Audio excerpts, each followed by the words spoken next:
Hello, boys and girls, moms and dads, grandparents. It's Wayne Hanson again, doing the one-year Bible, or doing the Bible in Pictures for Little Eyes, looking at page 184.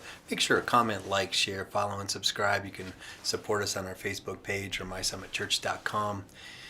We're in the early church now. Jesus has resurrected into heaven, and now we're reading the stories about his disciples and his followers in the book of Acts. We have a picture here. I wonder what's going on. Looks like those men are throwing rocks at another man on the ground. Yeah. Boy, oh boy, that crowd looks mean. Yeah, I think that man is in trouble. Let's read the story that goes with this picture. Oh, what is happening to this man? He's kneeling down and praying while bad men are killing him with big stones. Is he crying? No. He is praying and asking God not to hurt these men, even though they are hurting him. These men are angry because Stephen told them about Jesus. They don't want to hear about Jesus, so they decide to kill Stephen. Stephen is happy because he sees Jesus up in heaven. In a little while, he will go there, and he will be with Jesus.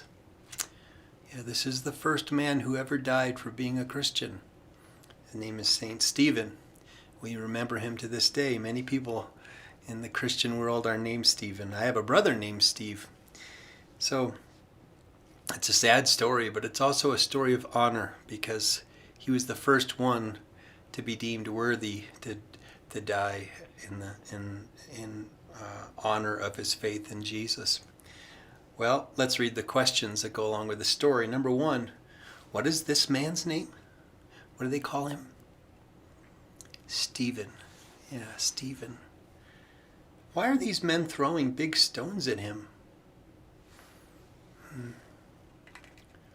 I guess he told them about Jesus and about sins, and they don't want to hear about sins, that they think that Stephen should die because they are offended by him. Yeah. Well, I guess he went to heaven for sure. He saw Jesus standing at God's right hand. If you read the story in your Bible with words, you can look in the book of Acts chapter 6, verses 8 through 15, and chapter 7, verse 54 through 60. We can see the death and the stoning of Stephen. He was one of the early deacons of the church. He helped in the feeding program for poor people, and then he became a preacher of the gospel. There are worse ways to die, I'm sure, but to die for the honor of Christ, it's a pretty special thing, and to be the very first one, that makes him someone of real notability, someone to remember in church history. So that's it for this story. Join me next time for another page in the Bible in Pictures for Little Eyes.